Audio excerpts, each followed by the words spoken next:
O aplicativo do Cresce São Paulo é a principal ferramenta de acesso aos serviços e comunicação do Conselho. Faça agora o download na App Store e na Play Store. E siga nossas redes sociais no Facebook e Instagram. Prazer, obrigado pelo convite. Obrigado ao presidente Viana, todo o time que me tratou com esse carinho todo.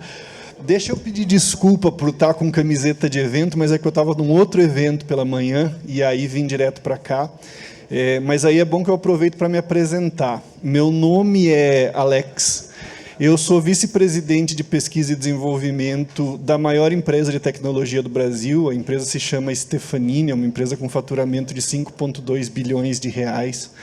São 32 mil pessoas espalhadas em 42 países. A gente tem bastante orgulho de ser uma empresa brasileira, fundada por brasileiros, tocada por brasileiros, hoje no mundo todo. E eu sou responsável pelo desenvolvimento de produtos. No finalzinho da palestra, a gente vai mostrar uma das últimas coisas que a gente está desenvolvendo. Então, eu lidero um time com algumas centenas de desenvolvedores hoje no Brasil, Romênia, Estados Unidos, Peru.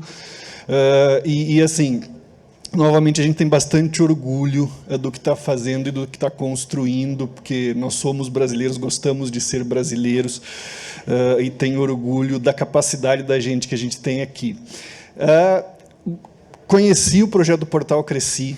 Gosto, acho útil, importante, relevante. Tive a oportunidade de falar com o presidente, acho que é uma bela iniciativa.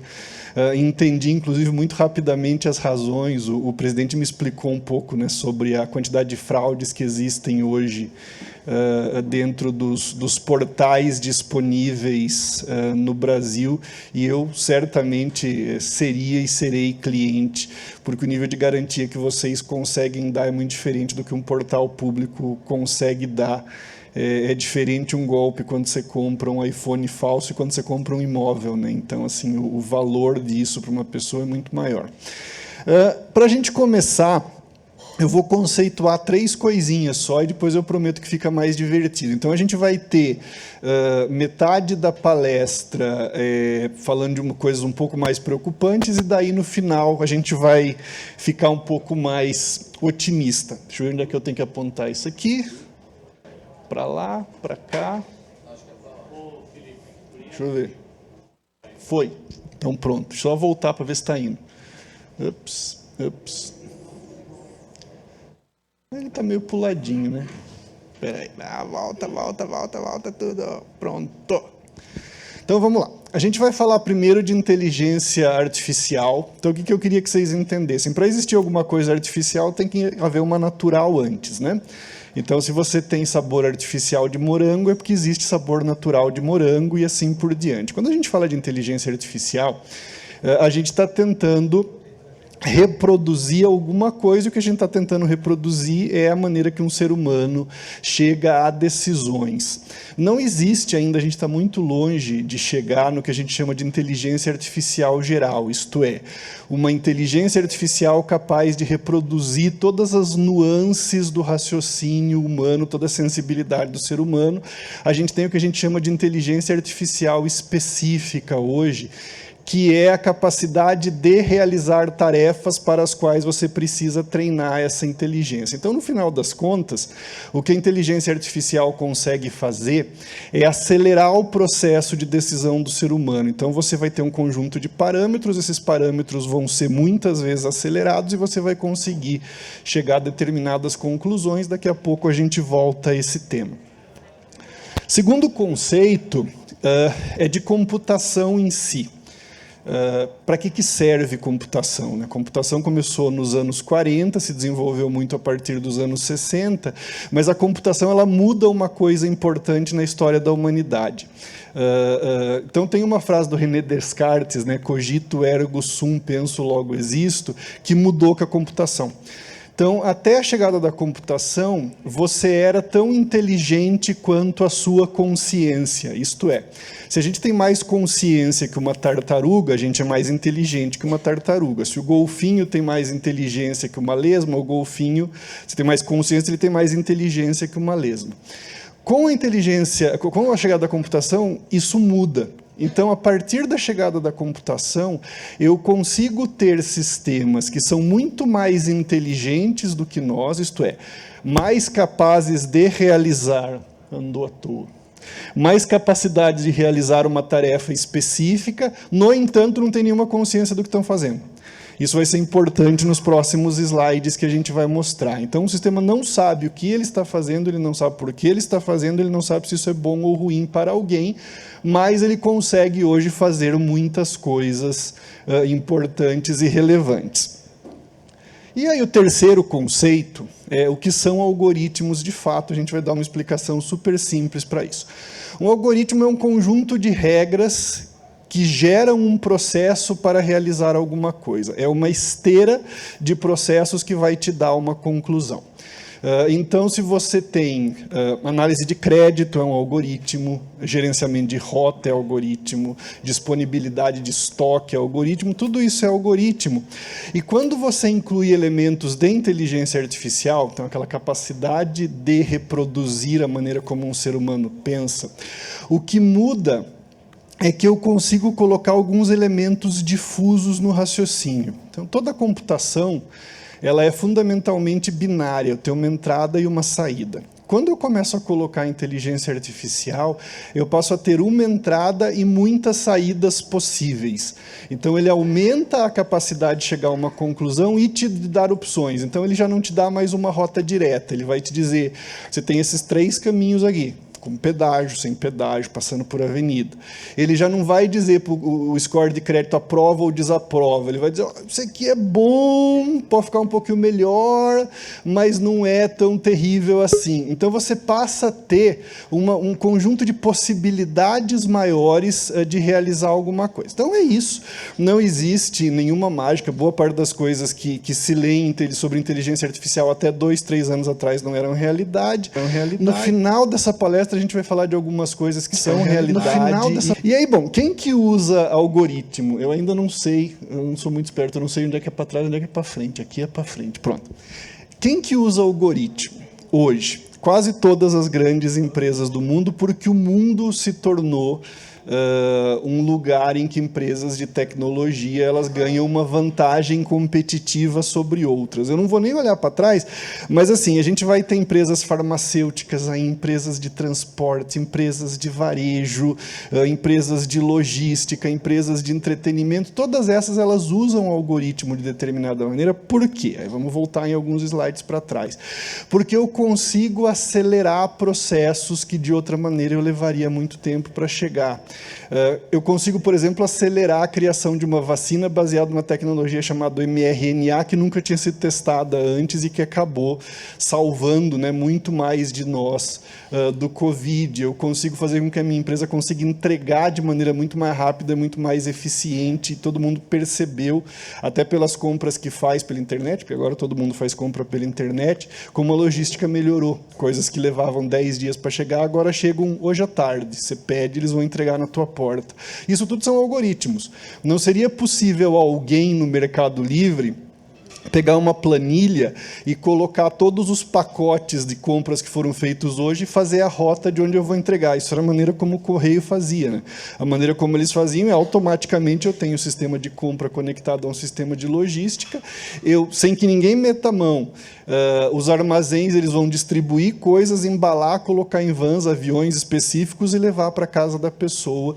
Então, cada uma dessas abordagens de algoritmo é fascinante, cada uma dessas possibilidades é fascinante, mas a gente tinha que escolher alguma coisa para falar durante 40 minutos. Então, eu vou falar sobre uma coisa que afeta todos nós, afeta a sociedade, que é a maneira como as redes sociais usam algoritmos, que algoritmos específicos elas usam e o que isso traz de resultado para nós, nas nossas vidas. Então, eu acho que a grande questão que a gente acha interessante responder é como é que uma coisa que começou tão inocente, então, quando a gente começou a falar de rede social lá 2003, 2004, Facebook, se não me engano, é de 2003, a gente tinha como objetivo, né, ou essas empresas propunham como objetivo que as pessoas se aproximassem dos seus amigos. que o meu tio distante, eu vou conseguir trocar foto com ele, que a minha avó, poxa vida, eu não visito minha avó tanto quanto gostaria, então eu vou conseguir mandar mensagens para ela, os meus amigos de escola, a gente agora mora em estados diferentes, a gente vai conseguir se conversar. O Twitter era uma coisa assim, poxa, vamos levar a discussão da sociedade, que hoje está limitada à imprensa, para que as pessoas consigam uma falar com as outras. Não. Cada um desses quadradinhos aí tinha um objetivo. YouTube, eu vou conseguir colocar vídeos legais do que está acontecendo comigo, na minha vida, etc. Então, ele tinha um objetivo que era muito positivo, que se vendia como muito positivo. Eles tiveram uma penetração imensa na sociedade. Hoje, 95% dos adultos usam redes sociais de uma maneira ou de outra. O WhatsApp, para vocês terem uma ideia, ele está presente em 99% dos celulares, e em 99% dos celulares ele é o aplicativo mais usado diariamente. É um número impressionante, assim, a penetração que esse aplicativo tem no Brasil. Então, assim, eles avançaram muito, mas aí a grande questão que se faz é assim, como é que aquilo virou isso? Como é que virou revoluções? Como é que virou discussões? Como é que virou linchamentos? Como é que começou a separar a família, separar a sociedade? Vocês vão ver que não tem bandeira de nenhuma cor que a gente conheça aí de propósito, porque se eu botar uma bandeira de qualquer cor aqui, as pessoas vão dizer, ele é do A, ele é do B, ele não sei o quê. Então, assim, e esse processo que vocês acabam de ver no Brasil, ele não aconteceu apenas no Brasil, ele aconteceu no mundo inteiro, ao mesmo tempo. Europa, Ásia, Índia, América Latina, América do Norte. Então, assim, os algoritmos e as redes sociais, que elas eram um instrumento de comunicação a partir, principalmente de 2008, Barack Obama foi a primeira pessoa que usou isso como instrumento político, e a partir do uso que ele fez, que foi ser muito inteligente, né? Os americanos, quando começam a fazer alguma coisa, eles fazem de maneira muito inteligente. O Trump aperfeiçoou muito 8 anos depois, e aí, a partir de 2013, 2014, isso se espalhou para o mundo. Então, rede social, ela deixou de ser alguma coisa que apoia o discurso ou a convivência e passou a ser pautadora de discurso, inclusive da imprensa. Eu me lembro um amigo meu, especialista em redes sociais, ele dizia isso para mim desde 2012, ele falou, espera, porque ele falou, não é só que as redes sociais elas vão influenciar eleições, elas vão ser as eleições. Eu achava que ele estava exagerando, ele não estava, eu até hoje encontro com ele e falo, pô, você é um gênio mesmo. Ele falou, pois é, eu sabia disso. Então, isso tudo que aconteceu é um movimento para o qual ainda não se tem resposta. Então, assim, a força desses algoritmos e a força dessas redes veio para ficar. A força delas é tão gigantesca globalmente que não há regulação possível, porque você teria que ter um conjunto de países e instrumentos e legislações que deveriam, de alguma maneira, regulamentar o poder dessas redes sociais. Mas não se faz isso, porque 50% das pessoas de um lado ou 50% das pessoas de outro, imagina que vai usar isso na próxima eleição, e, portanto, porque eu vou regular alguma coisa que me é útil de uma maneira ou outra. Mas eu queria mostrar um pouquinho para vocês, e se o que eu falar der certo, vai soar vai acender algumas luzinhas na cabeça de vocês, de como é que essas redes sociais elas conseguem ter essa penetração. Então, essa primeira história que eu quero contar para vocês, é como é que elas conseguem ser tão importantes na vida das pessoas e na vida das sociedades. E a primeira pergunta que a gente tem que responder é o seguinte, para que redes sociais servem? Então, essa é a primeira questão. O que elas estão buscando? Porque elas estão buscando alguma coisa. O objetivo do Facebook não é favorecer partido A nem partido B.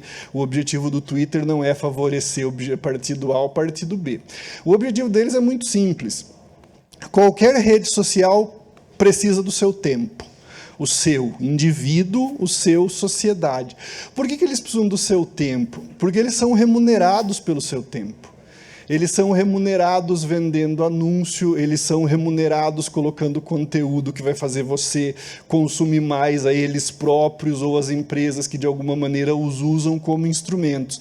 E nesse aspecto, eles têm tido um sucesso enorme, porque assim, esse aí é o número de minutos gastos por dia, em média, por uma pessoa adulta na América Latina usando redes sociais. Vocês veem que eles vão crescendo ano a ano. E hoje a gente está falando que, na média, uma pessoa fica quase 3 horas por dia conectada a redes sociais. Você vai dizer, mas eu não fico isso. Então, vamos lá. Normalmente, cada um de vocês, esse número é real, tá? Checa o celular de vocês aproximadamente 152 vezes por dia. E aí, se cada vez você ficar 1 minuto, olha só, deu 152 minutos conectado. Tá, a rede social, o WhatsApp é rede social, tá? Então, há WhatsApp, há Instagram, há Facebook, há todas as coisas. Então, fundamentalmente, o que esses caras querem? Eles querem ter o tempo. Eu não acho que eles tenham coloração política, eu não sou adepto de grandes teorias da conspiração, que existe uma cabal no mundo que está tentando dominar, até porque o mundo é tão desorganizado, tão bagunçado, que isso não ia funcionar, tá? Então, não ia rolar. Mas, assim, essas empresas, elas têm um objetivo. O objetivo é te vender alguma coisa. Para vender alguma coisa, eu preciso que você fique mais tempo lá. Se você ficar mais tempo lá, deu certo e elas estão indo bem, como vocês perceberam. Mas a gente vai aprofundar um pouquinho mais o nosso raciocínio. Então, a gente sabe que eles querem o nosso tempo. Como é que eles capturam o nosso tempo? Qual é a ferramenta que eles usam para nos convencer a gastar um monte de tempo conectado nesses caras? Antes de eu falar das ferramentas, chegaremos daqui a pouco, eu acho importante a gente ouvir das pessoas que criaram essas redes sociais o que elas acham que fizeram no mundo. Olha que interessante, porque a gente poderia falar com psicólogo, psiquiatra, médico, analista político, mas eu achei mais legal eu pegar 2 dos caras responsáveis pela criação das redes sociais. Esse cara aí, o Sean Parker, ele foi o primeiro presidente do Facebook. O Mark Zuckerberg era muito novo na época, quando ele criou o Facebook, ele tinha 21, 22 anos, os investidores achavam que eles precisavam colocar alguém mais sólido, mais experiente para cuidar da empresa nos primeiros anos. Esse cara foi o Sean Parker. Ele é um dos caras que hoje ele já é bilionário, obviamente, então ele passa o tempo fazendo palestras dizendo como as redes sociais fazem mal para as pessoas. Legal isso, né? Exatamente, ele dá entrevistas e tal, e ele diz exatamente isso. A gente sabia o que a gente estava fazendo, a gente sabia os truques que a gente estava usando. Ele falou, a gente não sabia o resultado que teria, mas a gente fez igual. É isso que ele está dizendo, a gente sabia o que a gente estava fazendo, a gente fez igual. Vocês vão ver que os truques são simples, é igual aquele negócio de mágica, depois que você sabe o truque, você fala, pô, mas era só isso, né? E esse cara aí foi o primeiro vice-presidente de crescimento do Facebook. Eu não vou conseguir falar o sobrenome dele, mas é um cara brilhante também bilionário. Todos eles ficaram bilionários, se aposentaram e agora eles falam mal das coisas que eles criaram. Mas esse cara ele tem uma preocupação grande. Ele fala assim, a gente precisa discutir seriamente como é que a gente traz de volta a civilidade no discurso da sociedade. E ele é indiano, e na Índia o resultado do Facebook é um pouco pior do que aqui. Enquanto que aqui, e no Ocidente, de maneira geral, o que a gente conseguiu fazer foi uma aceleração da discordância política, na Índia, porque ela é muito grande, porque é muito difícil regulamentar qualquer coisa em 1,5 bilhões de habitantes, ele é usado como uma ferramenta de violência, de ascensão de grupos, lá são milhares de grupos, né, étnicos específicos, de limpeza étnica. Então ele tem uma preocupação muito grande com isso, e ele diz que a regulação social de redes sociais não chega nem perto do que deveria ser em nenhum país do mundo, civilizado ou não civilizado. Não há nenhum país do mundo hoje que tenha uma regulação séria de uso de rede social e de seus algoritmos e dos dados que eles coletam. A gente vai falar um pouquinho mais de dados um pouco mais para frente. Estou olhando só para ver se eu não atraso, que eu não gosto de atrasar o próximo palestrante nunca. Aí vamos lá, vamos aos nossos truques aqui. Nós vamos falar de 5 deles só. Então, como é que a rede social consegue captar a sua atenção? Como é que sites conseguem captar a sua atenção? O que é que eles fazem para a gente ficar ligado tanto tempo, cada vez mais tempo? A gente vai andar em cada uma dessas coisinhas aí. O primeiro deles é o falsas alternativas. Eu coloquei inicialmente aí um site da Amazon, então você entra lá na Amazon, ele vai te colocar, eu acho que você é homem de 48 anos, então você vai gostar de pescaria, pode ser que você goste de esporte, pode ser que você goste ali de uma mochila nova, vou tentar isso aqui para você. Cada clique que eu vou dando, ele vai vendo o que eu gosto ou o que eu não gosto mesmo, aí nós vamos chegar nos data points lá no final. Mas eu não quero falar dos data points ainda, eu quero falar do que a gente chama de falsas alternativas. A Amazon vende 5 milhões de itens. Aqui tem 10. Então, assim, a gente tende a achar que as alternativas que são colocadas na nossa frente são todas as alternativas que existem. É da natureza do ser humano. Você estava lá, né, clássico, baile de carnaval, né, tinha 3, 4 meninas, teve uma ali que você gostou, poxa vida, são as alternativas que eu tinha, eu escolhi, que eu acabei casando com uma, inclusive, então não é nada sexista. E aí você imagina que isso também acontece no mundo virtual. Não é isso que acontece. Na verdade, eu só coloco as alternativas que me interessam que você escolha. Para você escolher as alternativas que você quer escolher, você vai ter que suar. Você vai ter que ir no filtro, você vai ter que ir na busca, você vai ter que dar a volta de algum jeito, você vai ter que ser muito preciso no que você quer, porque senão eu vou te oferecer o que eu quero que você veja, ou o que eu acho que vai te fazer ficar conectado mais tempo comigo. Não tem problema isso ser na Amazon, porque no final das contas você acaba comprando alguma coisa, não faz muita diferença, mas tem um grande problema quando você faz isso numa rede social. Porque quando você faz isso numa rede social, e eu quis mostrar a Amazon para vocês entenderem como funciona exatamente da mesma maneira. Eu só estou colocando na sua frente, e aqui não tem filtro, eu estou colocando no seu feed o que eu quero que você veja. Eu, o algoritmo, tá? Não é o Mark Zuckerberg. Lembra que eu sou um algoritmo capaz de entender como você pensa, não faço a menor ideia se isso é bom ou ruim para você. Meu único objetivo é fazer você ficar conectado mais tempo aqui no meu troço, que essa é a ordem que me deram. Então, eu quero que você fique aqui. E aí, eu vou escolher o que você gosta mais. Então, eu vou escolher, se você é mulher, eu vou colocar a maquiagem, eu vou colocar outras pessoas ali da mesma faixa etária que você, do mesmo grupo étnico, tal, que vai achar interessante, você vai começar a imaginar, vou colocar moda, alguma coisa.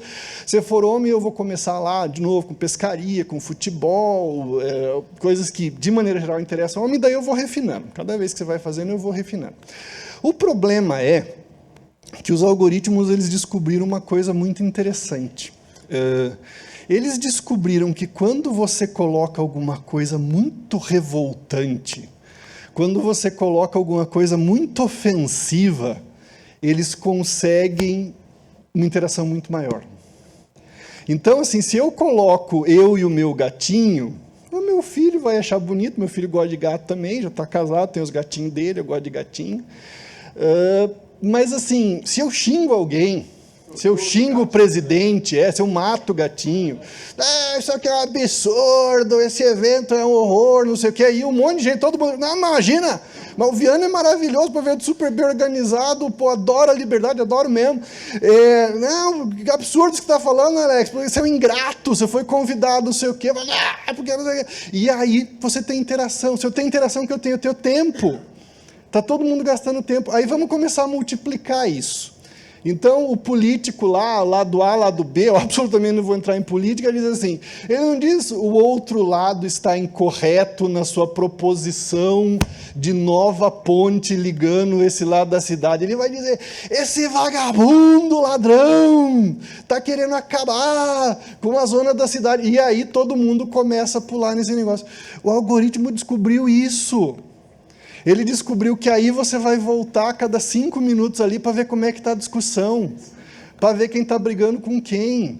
E aí, obviamente, as pessoas que querem atenção, porque também as pessoas públicas querem atenção igual, descobriram a mesma coisa. Olha só, eu não vou mais mostrar a minha música, né? Saudade dos anos 70, né? Estão morrendo alguns grandes artistas, né? O artista vinha, mostrava aquela música, a gente achava bonito, comprava o disco. Eu vou mostrar alguma coisa muito mais grosseira. Eu vou tentar ofender, eu vou tentar usar uma sexualização excessiva, porque não importa mais o que eu canto, importa o que eu mostro e como mostro. Então, assim, essa alternativa, essa possibilidade das falsas alternativas, ela acabou fazendo com que as redes sociais elas controlassem o que a gente vê e de quem a gente vê. E este é o grande problema. Então, você fala assim, eu sou livre para escolher e seguir quem eu quiser. Não, você não é. Tem 1,2 bilhões de pessoas usando Facebook / Instagram hoje. Você segue 1.000, 100, 2.000. Denzel Washington que tem uma frase: quantos amigos você precisa na vida? Eu tenho 5. Ele falou: por que você precisa de milhares de amigos, né? Mas assim, você está seguindo as pessoas que o algoritmo quer que você siga. Qual que é o objetivo do algoritmo? Nenhum, além de deixar você grudado lá. Segunda coisa que eles usam, uma coisa que a gente chama de FOMO. FOMO significa Fear of Missing Something Out, medo de perder alguma coisa. Algum dia faça uma seguinte experiência. Tenta desligar sua conta do Facebook ou de Instagram. Tenta. Você vai lá na página de cancelamento, é duro de achar, eles escondem o máximo, mas você aperta o botão lá, quero cancelar. Aí vem uma tela assim, uma tela maravilhosa. A tela diz: olha o que você está perdendo. O seu amigo de infância acaba de fazer aniversário, a sua tia acaba de passear com o cachorro, a moça bonita lá que faz malhação, olha só, está tirando as fotos de biquíni na praia em Recife. Eles tentam tudo. Você não vai querer perder tudo isso, né? E aí você fica: pô, mas acho que eu não quero mesmo, porque é legal, né? Então eu vou ficar mais um tempo aqui. Então o Fear of Missing Something Out é uma coisa que eles usam muito, assim, porque qual que é a lógica do raciocínio aqui? Se eu não estiver lá, eu não vou ver o que está acontecendo. Eu vou contar um segredo para vocês. Vocês só vão saber o que está acontecendo se vocês desligarem esses troços tudo. Porque daí você passa a ser dono do seu tempo de novo. Enquanto você deixar que o tal do senhor algoritmo guia o que você está vendo, sempre vai parecer que você está fazendo alguma coisa. E aí eu não sei se eu coloquei o scroll infinito. Coloquei no próximo. Então eu vou falar disso em seguida. Eu acho que é o próximo. Vocês conhecem isso aí, né? Isso é uma máquina de caça-níquel. Isso é um slot machine. Os caras que criaram redes sociais, eu vim do universo de game, tá? Quando eu fazia videogame, eu estava imitando esses caras. E aí, quando as redes sociais foram criadas, eles falaram: poxa vida, mas a gente precisa encontrar uma maneira de fazer com que sempre pareça que tem alguma coisa legal depois. Isso se chama incerteza controlada. Esse é o termo correto para o uso de slot machine. Então, assim, o que acontece numa máquina de caça-níquel, né? Para quem não conhece máquina de caça-níquel, você acha que você sempre fica botando a moedinha e perdendo. Não é isso que acontece. Qualquer máquina de caça-níquel, ela é programada para ganhar aproximadamente 92% das vezes. Perdão, ela tem que ter um lucro de 8%. Então, ela vai ganhar 54% e ela vai perder 46%. Por quê? Porque se eu ficar horas jogando, eu vou colocar uma moedinha, eu vou perder, eu vou colocar uma moedinha, eu vou ganhar. Opa! Vou colocar uma moedinha, eu vou perder, vou colocar uma moedinha, eu vou perder, vou colocar uma moedinha, eu vou ganhar. Opa! Estou ganhando bastante. Então, eu continuo nesse ciclo de incerteza, porque eu sei que eu vou receber uma premiação daqui a pouco. A premiação se chama dopamina, é o próximo slide. Mas, assim, isso parece feed de alguma coisa que vocês já viram na internet? Em que eu vou fazendo assim, para ver qual é a próxima coisa? Então, é exatamente isso. Então, é assim que feeds de redes sociais são feitos. O scroll infinito ele foi inventado pelo criador do Instagram. Então, ele falou assim, porque antigamente você tinha uma página do Facebook, né? Ela era parecida com uma página de jornal. Assim, você lia de cima a baixo, acabou, não tem mais nada. Aí o cara do Instagram falou: não é assim, não. Assim, você passou, tem mais um. Você passou, tem mais um. Quando é que acaba? Não acaba nunca. Você pode ficar horas ali. E agora teve um cara que fez isso melhor ainda. Chegaremos nele daqui a pouco. Isso tudo se baseia numa substância que a gente tem no nosso cérebro, que é a dopamina. A dopamina é a substância do prazer. E ela é melhor se usada em pequenas doses. Porque quando ela é usada em grandes doses, Brasil ganhou a Copa do Mundo, vamos esperar que vai ganhar de novo, o time está bem e tal. Aí você sente aquele: ganhei, que beleza. E passa rápido e no outro dia você está ali: pô, agora tem que trabalhar de novo, né? O Brasil ganhou, móvel para vender, eu tenho o sistema caindo, né, me liga de madrugada. Então, é a nossa vida, a gente tem que seguir. Injeção de dopamina é bom quando é pequenininho. Não é um grande acontecimento na sua vida. É assim, ó. Mulher conhece muito bem isso com chocolate e sapato, né? Estou precisando de um prazerzinho ali. Vou comprar só um parzinho, não preciso, mas vai ficar bem com aquela roupa ali nova que eu tenho. Homem com outras coisas, muito com futebol. Mas, assim, as redes sociais descobriram que se a injeção de dopamina ela for dada devagarzinho para você, você vai ficar conectado mais tempo. Como é que eles resolveram esse negócio da dopamina? Com as interações, com o like, com o coraçãozinho, com os textos que as pessoas mandam para você dizendo que o seu post foi legal. Para quem é bastante adepto de rede social, assim, a pessoa sabe, né, ela posta, ela volta, deixa eu ver quantas curtidas eu tive, deixa eu ver quem que mandou alguma coisa para mim. Isso é dopamina. Então você vê que no final das contas, toda a estrutura de geração de prazer ela é muito parecida num videogame, num cassino ou numa rede social. Como é que funciona em videogame? Para quem é do tempo do videogame, que nem eu, Mário. A cada fase tem as estrelinhas, você pula, ganha estrelinha, ganha ponto. Aí vem um monstro maior para você matar. Pô, matei o monstro maior, agora eu vou para a próxima fase. A próxima fase é um pouco mais difícil. Então você tem um ciclo contínuo de alimentação de dopamina. E como é que eu sei o que me deixa... Pode falar tesão aqui? Pode, né? Porque que me dá tesão. O que me dá dopamina? Aí vem o tal dos data points. Ah, mas Alex, o slide está errado. Você botou o slide do TikTok, você não botou dos data points. Pois é. Tem um grande... teórico americano de tecnologia, professor da New York University, chamado Scott Galloway. E eu li um artigo dele e fiquei muito impressionado, que ele diz assim, se rede social é droga, TikTok é crack. Ele diz assim, o nível de interação, o nível de imersão de pessoas no TikTok é alguma coisa que não tem nenhuma comparação, então não é uma grande história, mas em toda essa história de 20 anos de rede social. Por quê? Por causa dos tais dos data points. O que é um data point? Vocês escutam muito falar de data analytics, tá? Data point é cada dado que eu coleto da sua vida enquanto eu estou construindo um relacionamento digital com você. De novo, pode ser e-commerce, a Amazon faz tudo isso, faz isso muito bem, mas o Google faz isso muito bem, mas redes sociais fazem mais do que isso.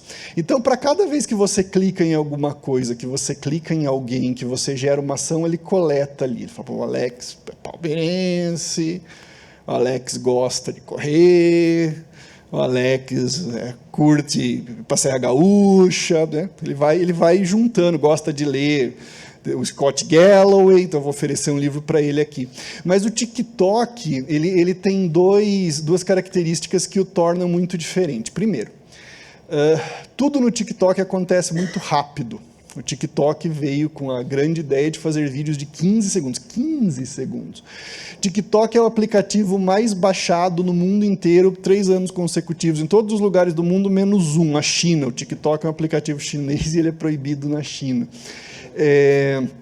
Então, assim, como as coisas acontecem muito rapidamente, então a cada 15 segundos eu faço uma prova de conceito sobre o que você gosta ou o que você não gosta, eu coleto dados muito mais rápido.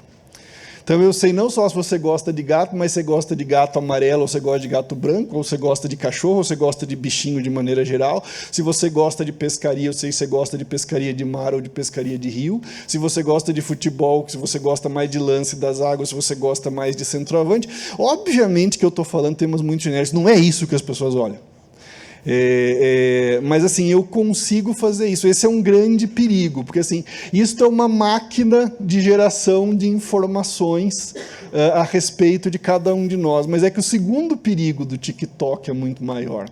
O segundo perigo o TikTok ele é fundamentalmente voltado para crianças de 7 a 12 anos de idade. Ah, não, mas é que se eu ler lá, diz que com mais de 18 anos só que pode. Mentira. Tudo que é criança hoje usa esse treco em todo o Ocidente e passa 6 vezes mais tempo no TikTok do que a média do tempo que que esses mesmos jovens passavam no Instagram e no Facebook. Instagram e Facebook agora é coisa de velho. Jovens usam TikTok. Então, assim, qual é o objetivo do TikTok? É o teu tempo? Qual é o objetivo do TikTok? É conhecer você para te vender no produto? O TikTok, aqui tem um pouco de possível teoria da conspiração, tá? Então, esse é um aplicativo chinês, que é proibido na China, que se comunica diretamente com ocidentais, mas principalmente crianças e jovens ocidentais, todo o tempo. E, diferentemente, eu falei muito, né, do Sean Parker, do Mark Zuckerberg, Sergey Brin do Google. Quem é o dono do TikTok? Ninguém sabe. Não existe uma pessoa. O que o balanço do TikTok diz? Ele dá lucro ou dá prejuízo? O TikTok não publica balanço. Mas vem cá, esse é o aplicativo de maior crescimento do mundo. O que a gente sabe sobre o TikTok? Nada. Então, assim, se este é o maior cavalo de Troia de todos os tempos, ele está sendo muito, muito, muito bem arquitetado, usando todos os outros truques que a gente acabou de colocar ali atrás, e muitos outros que a gente não vai conseguir discutir aqui hoje, e fazendo isso de maneira muito competente. Qual é a regulação global que existe de uso do TikTok? Nenhuma. Qual é o nível de proibição, tempo? Nenhum. Não faço a menor ideia. Assim, aí a gente teria que entrar numa discussão. Se eu fosse o governo da China, e o TikTok já diz que sim, compartilha aplicativo com o governo da China, porque eles são uma empresa chinesa, eu diria, olha que legal, eu sei como todas as crianças e adolescentes do mundo pensam. Daqui a 10 anos, todas as crianças e adolescentes do mundo começarão a estar em posições importantes. Não necessariamente que eu vou chantageá-los, mas assim, eu sei o que eles gostam, eu sei o que eles precisam, e mais do que isso, talvez eu consiga alimentar, lembra lá das falsas alternativas, determinados gostos e inclinações. Eu posso, vamos lá, eu não estou dizendo que o TikTok faz isto. Agora, ele pode fazer isto? Claramente pode. Se esta é a intenção, eu não sei, mas assim, se fosse essa a intenção, está sendo excepcionalmente bem realizado. Então, assim, essa é uma discussão que acho que deve ser divertidíssima, a gente pode ter, mas eu não acho que a gente vai chegar a nenhuma conclusão. Bom, terminei a parte preocupante aqui da palestra, mas aí eu quero terminar com esse gráfico aqui, porque esse conjunto de gráficos ele mostra um pouco dessa preocupação que aqueles caras que criaram redes sociais têm e que eu também tenho. Deixa eu explicar o que é isso aí, vocês vão entender bem.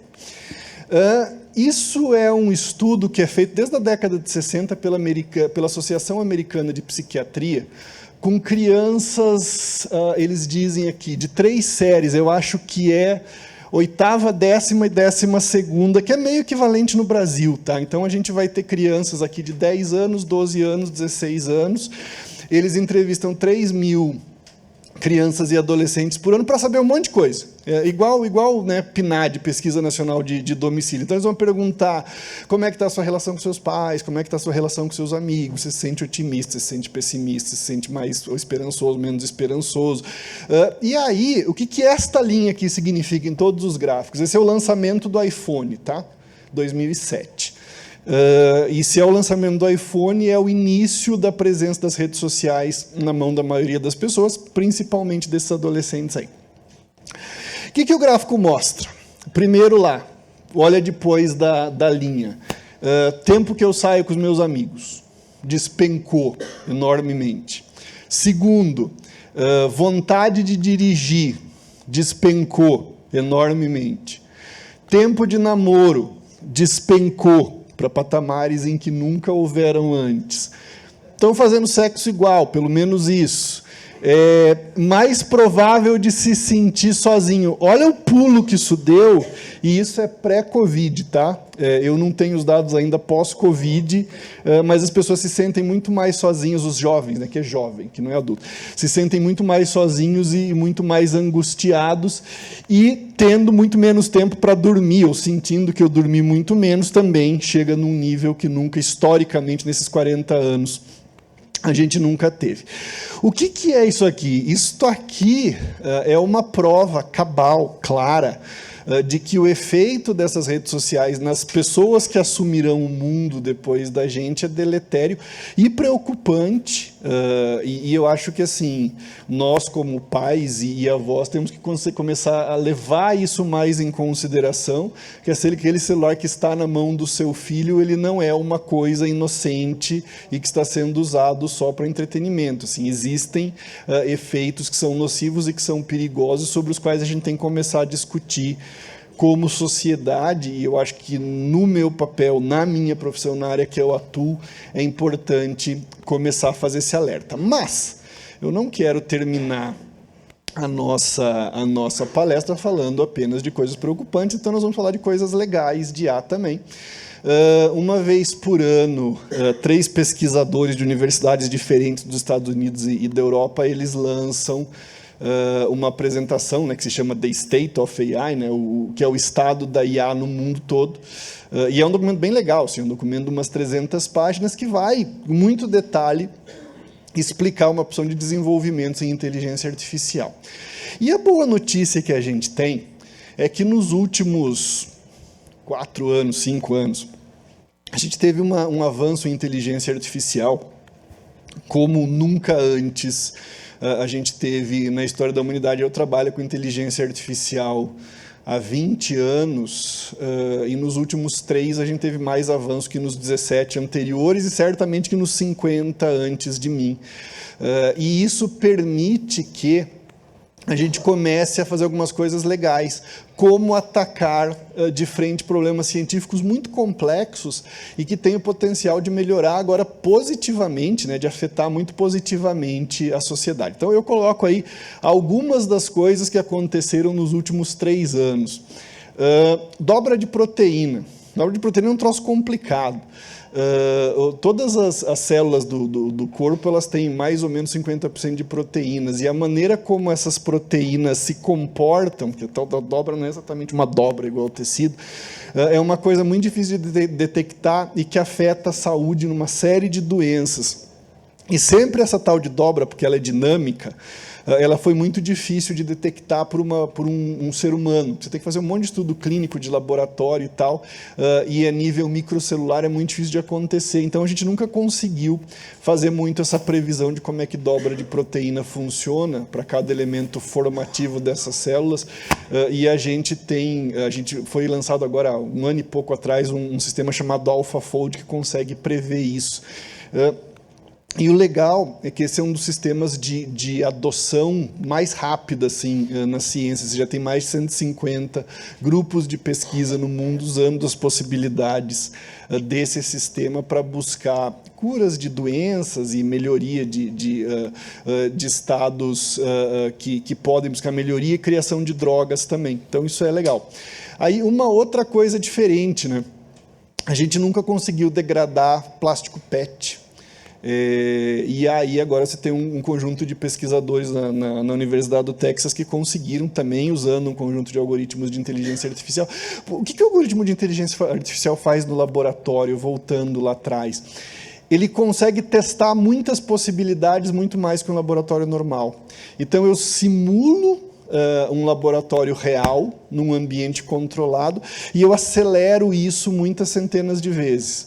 Então, eu vou simular dentro desse conjunto de informações o que aconteceria se eu testasse a alternativa A, B, C, D, E, muito rápido, e aí as alternativas que são mais promissoras no estudo do computador, aí eu trago para o mundo real e tento transformar. Então, eu consigo acelerar muito o processo de laboratório. E essa degradação de plástico é super importante, porque 15% de todo o peso de lixo do mundo hoje é de PET, e aquela coisa levava até agora 1000 anos para decompor. Eles estão... O laboratório já funcionou, espero que funcione bem. A gente vai conseguir livrar boa parte do mundo disso. Estabilização de núcleo de fusão nuclear é outra coisa muito louca. Assim. Todo mundo sabe, há 60 anos, que a melhor maneira de produzir energia limpa é através de uma coisa chamada fusão nuclear, que não tem a ver com fissão nuclear das usinas, é um pouquinho diferente. Mas é geração de calor através de um núcleo, e esse núcleo daí você vai conseguir mover turbinas e gerar eletricidade. O problema é ninguém conseguir estabilizar o core desse negócio, porque é muito quente. E aí há 50 anos se diz que daqui a 50 anos talvez se consiga, mas a gente teve avanços muito grandes nos últimos 3 anos, também em simulações que já estão sendo testadas. nova cepa de antibiótico, para quem gosta um pouco de biologia, a gente tem um problema sério no mundo, que é que a gente tem muito poucas cepas de antibióticos, né? Raízes nas quais antibióticos nascem. Então, quando a gente escuta falar de superbactéria, não é que a bactéria é super, a bactéria é só uma bactéria, o problema é que eu não tenho antibiótico que mata ela mais, porque ela já se acostumou com as cepas de antibióticos que a gente tem. Então, a gente precisa muito criar novas cepas que ataquem bactérias específicas para a gente conseguir se livrar dessas tais superbactérias aí. Eu acho que muitas pessoas já tiveram, eu já tive amigo que foi para o hospital com uma coisa besta e morreu por causa da tal da superbactéria, porque nenhum antibiótico trata. A maioria dos hospitais tem uma ou duas cepas que eles guardam só para esses casos, mas hoje já existem casos em que mesmo estes já não tem mais efeito e aí não tem o que fazer. E aí, o que a gente entende de inteligência artificial? Não é que a inteligência artificial vai substituir ser humano. Aliás, está absolutamente claro para mim que não vai. O que a inteligência artificial consegue fazer é acelerar nossa capacidade de realizar alguma coisa. E se isto for bem utilizado, como vocês acabaram de ver, é muito promissor as possibilidades, porque a gente chama de human augmentation, a gente aumenta as possibilidades de nós, como humanos, criarmos coisas boas, criarmos coisas legais. Se mal usado, como a gente também viu, isso pode ter um efeito muito perigoso. Não na gente, porque eu acho que a gente é meio lá de cá, meio lá de lá, a gente meio que sabe como é que o mundo era antes. Mas as pessoas que crescem na era digital, que nasceram ali a partir do ano 2000, é mais difícil entender como é que o mundo pode funcionar sem isso. Eu nem lembrava que tinha esse slide. Tem umas coisas divertidas também que a inteligência artificial vai fazer. Eu vou mostrar rapidinho uma. Estamos acabando já. Tem um aplicativo chamado DALL-E, e tem umas outras versões dele, que eles fazem desenho por prompt. Então, você não precisa mais desenhar, você dá um texto do que você quer fazer, e aí ele vai fazer um desenho para você. Então, ali você tem, por exemplo, o retrato de um homem velho com rugas, com um olhar digno, cabelo cinza e tal, e esse prompt foi dado para 3 sistemas, cada um deles veio com uma solução, com um desenho. Isso é de graça, vocês podem ver na internet, vocês conseguem fazer um desenho legal desses em 30 segundos. E, finalmente, que acho que é meu último slide, uma coisa que a gente está fazendo, esse cara aí parece eu, porque sou eu, a gente acabou de lançar um sistema que é um sistema de tradução de voz em tempo real para reuniões do Teams. Então, para quem tiver clientes estrangeiros, é um vídeo de 1 minuto só, vai mostrar o que ele faz. A gente tem vídeos bonitinhos, mas esse aí é feinho, mas mostra exatamente o sistema funcionando. Estou configurando aqui rapidamente.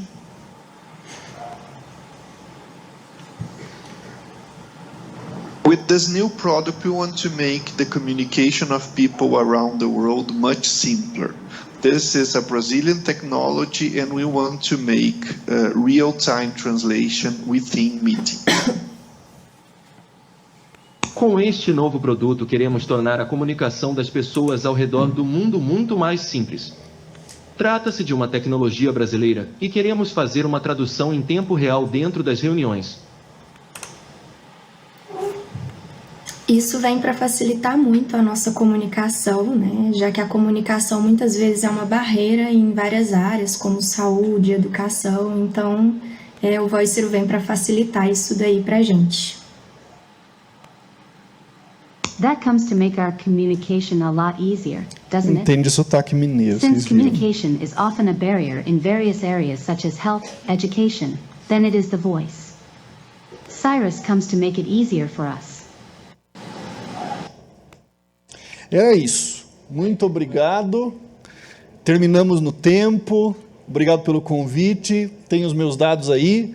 Fico à disposição. O meu novo amigo Milton aqui, muito obrigado pelo bom papo. Abraço, gente.